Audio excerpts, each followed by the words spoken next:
Audio Jungle.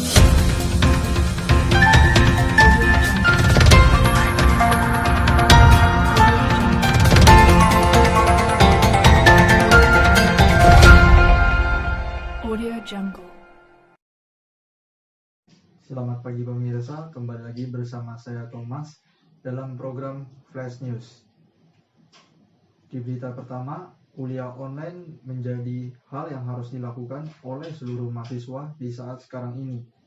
Langkah ini bertujuan untuk mendukung program pemerintah yang sudah memberlakukan PSBB guna memutus persebaran COVID-19 yang masih terjadi sampai saat ini. Pemirsa, kasus penyebaran COVID-19 di Indonesia terjadi sangat cepat. Bahkan Indonesia sendiri menduduki tingkat pertama kasus positif COVID-19 terbanyak di Asia Tenggara.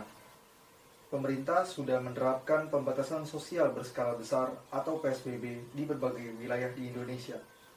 Hal ini mengharuskan pekerja, mahasiswa, maupun pelajar mengerjakan segala aktivitasnya dari rumah. Namun, apakah kegiatan tersebut sejauh ini berjalan baik dan efektif, khususnya bagi para mahasiswa itu sendiri?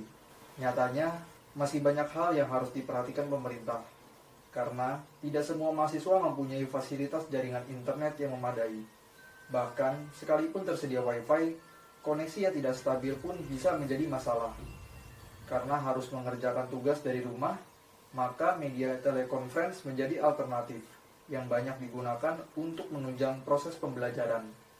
Namun, media ini membutuhkan kualitas jaringan internet yang baik, agar dalam proses penggunaannya tidak ada hambatan. Jadi, untuk pengguna yang memakai kuota internet, diharapkan mempersiapkan kuota yang cukup banyak jika ingin memakai media ini. Begitupun juga yang menggunakan wifi. Jaringan wifi diharapkan bisa dalam keadaan yang stabil. Halo semuanya, saya adalah salah satu mahasiswa yang sedang menjalani kuliah online. Menurut saya, kuliah online ini cukup efektif dan tetap berjalan dengan baik. Namun ada beberapa masalah seperti internet stabil, dan untuk kuliah online-nya sendiri, saya tidak mendapati banyak masalah. Hanya saja, tugas yang diberikan kebanyakan berkelompok dan mengharuskan saya untuk melakukan meeting dengan teman-teman saya menggunakan aplikasi video teleconference, yang dimana menjadi masalah lagi ketika berhadapan dengan internet dan masalah teknis yang mengganggu seperti mikrofon yang kadang tidak terdetek dan masalah teknis lainnya. Halo, nama gue Farenjus Dwi. Dengan ada kelas online, menurut gue itu kelas online itu agak membuat kita lebih boros dalam membeli kuota. Lalu ketika terjadi kelas online itu kita tidak tahu sinyal kita apakah bagus apa enggak. Sedangkan tugas sekarang itu dosen selalu memberikan tugas dengan limit waktu yang terbatas. Seperti misalnya kita mau ngumpulin tugas jam segini, dan itu harus kumpul jam segitu. Kalau lebih dari jam segitu, kita tidak bisa mengumpulkan tugas kita. Menurut saya itu agak kurang efektif sih. Diharapkan metode pembelajaran baru ini bisa terus dievaluasi, sehingga tujuan untuk mencapai pembelajaran yang efektif bagi mahasiswa dapat terwujud dengan baik. Saya Thomas dari Jakarta melaporkan. Di berita kedua, sudah 2 bulan sejak pemerintah DKI Jakarta menetapkan PSBB, sehingga banyak masyarakat melakukan aktivitasnya dari rumah. Namun, ada beberapa pekerja yang memang tetap harus bekerja di lapangan, karena pekerjaannya tidak bisa dilakukan dari rumah. Dan hal itu menyebabkan mereka rentan terkena virus COVID-19. Sekalipun pemerintah sudah menyampaikan aturan protokol kesehatan, terutama untuk orang yang bekerja di luar ruangan, bukan berarti pekerjaan ini aman dari ancaman virus COVID-19. Hal ini menimbulkan kekhawatiran, bukan hanya untuk pekerja tersebut, melainkan untuk anggota keluarga yang lain. Kalau soal saya masih harus bekerja selama COVID-19, saya tidak terlalu keberatan karena memang di saat seperti ini banyak orang yang kehilangan pekerjaan, sedangkan saya tidak dan masih tetap bisa bekerja dan mendapatkan gaji walaupun tidak penuh. Itu saya sangat bersyukur. Tapi untuk soal takut atau tidak tertular dan membawa virus itu ke keluarga, pastinya takut. Tapi saya juga tetap melakukan pencegahan seperti yang dikatakan ahli-ahli di berita, social distancing, sering-sering cuci tangan, pakai masker kemana-mana, itu tetap saya turuti, tapi tetap saja rasa khawatir itu pasti ada. Masyarakat berharap pemerintah dapat memperhatikan kesejahteraan mereka dengan memberi bantuan berupa uang atau sembako selama masa PSBB ini berlangsung. Di berita ketiga, sudah 2 bulan berjalan sejak pemerintah menetapkan PSBB, pemerintah menjamin bahwa selama PSBB berlangsung, harga kebutuhan pokok tetap bisa stabil. Dan ini terbukti dari pantauan harga hari ini, salah satunya di Pasar Grogol, Jakarta Barat. Sekarang saya sudah berada di Pasar Grogol, Petamburan, Jakarta Barat. Meluasnya wabah virus corona nyatanya tidak begitu membawa banyak perubahan bagi harga bahan pokok di Indonesia. Harga bahan pokok di Pasar Grogol terpantau stabil. Bahan pokok seperti cabai merah masih berkisar 20.000 per kilogramnya. Gula pasir dan minyak goreng malah mengalami penurunan. Gula pasir hari ini berada pada harga 14.000 per kilogram, turun dari hari kemarin seharga 17.000 per kilogramnya. Minyak goreng curah hari ini juga terpantau turun, menjadi 11.700 per liter, dari hari kemarin menyentuh 12.000 per liternya.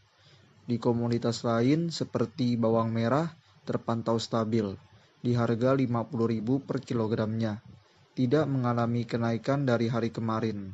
Demikian informasi yang dapat saya sampaikan. Kembali ke studio.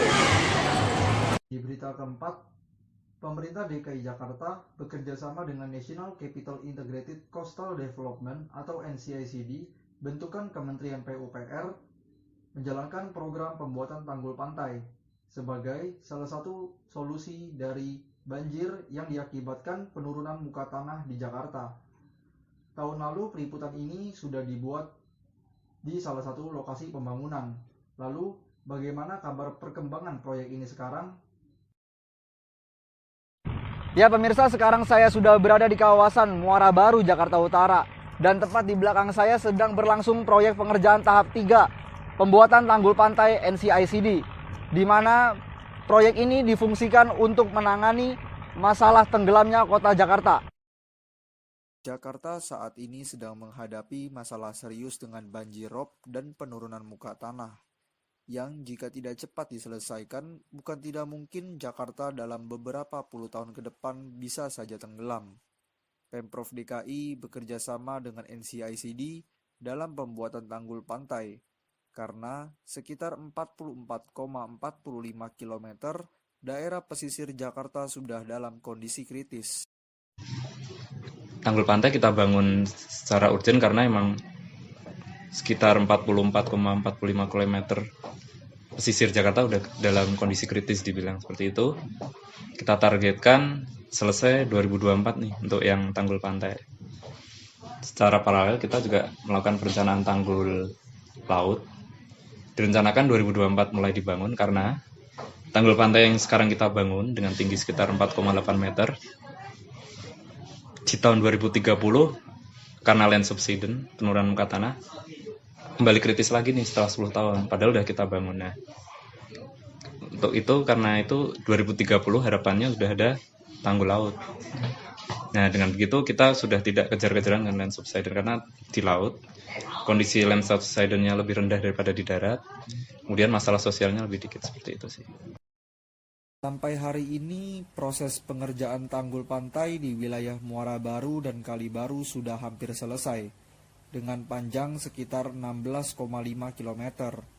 Diharapkan nantinya, tanggul pantai ini bisa meningkatkan kualitas hidup masyarakat pesisir. Di berita kelima, masih banyaknya warga Jakarta yang kesulitan dalam hal pemenuhan air bersih masih menjadi masalah yang belum bisa dituntaskan oleh PDAM. Peliputan ini sudah kami lakukan setahun yang lalu. Dan bagaimana perkembangan masalah ini sekarang? Ya pemirsa, sekarang saya sudah berada di tepian Kali Krukut, di mana air dari kali ini menjadi salah satu sumber bahan baku pembuatan air bersih PDAM bagi warga Jakarta. Namun sampai sekarang PDAM sendiri masih belum bisa menyediakan air bersih secara menyeluruh bagi warga DKI Jakarta. Jakarta sebagai ibu kota masih mempunyai banyak masalah. Di antaranya adalah masalah air bersih. Dengan total penduduk mencapai 10 juta jiwa, sampai saat ini PDAM selaku pengelola air minum di Jakarta hanya mampu menyediakan 60% untuk kebutuhan air bersih di Jakarta. Artinya, masih ada sekitar 40% warga yang belum bisa menikmati layanan air bersih. Dan kabar terbarunya, Pemda DKI juga ingin mengambil alih pengelolaan air bersih dari pihak swasta, karena dirasa tidak mencapai target pemenuhan kebutuhan air bersih bagi warga Jakarta. Perlu diketahui bahwa 81% air baku yang kami olah itu tidak berasal dari Jakarta. Kami membeli dari perusahaan Jatiluhur, PJT2 sana, itu sebanyak 16.000 liter per detik. Dan itu perjalanannya melalui saluran terbuka, saluran Tarum Barat, sepanjang 70 km kurang lebih. Itu 81% air baku. Sisanya sekitar 13-14% itu kami membeli air curah dari PDAM Kabupaten Tangerang. Air curah itu air yang sudah diolah menjadi air bersih. Jadi kami beli itu dari PDAM Tangerang. Nah, kemudian antara 5% sisanya itu baru dari sungai yang ada di Jakarta yang bisa kami olah. Dan itu juga baru dari Kali Kerukut, kemudian Cengkareng Drain. Sisanya memang ada 13 sungai yang ada di Jakarta. Secara kualitas itu memang masih perlu kita pelajari lagi karena memang belum memenuhi baku mutu untuk menjadi air baku Pamjaya. Pengkajian dalam rangka mencari sumber bahan baku air bagi PDAM harus terus dilakukan. Ditambah, perawatan infrastruktur penunjang secara lebih baik akan membuat persoalan air bersih di Jakarta bisa cepat terselesaikan. Di berita ke-6, organisasi Lingkar Ganja Nusantara atau LGN berusaha keras untuk dapat memanfaatkan ganja.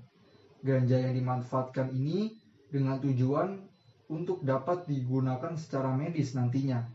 Ganja menjadi jenis tumbuhan yang dapat tumbuh subur di beberapa wilayah di Indonesia.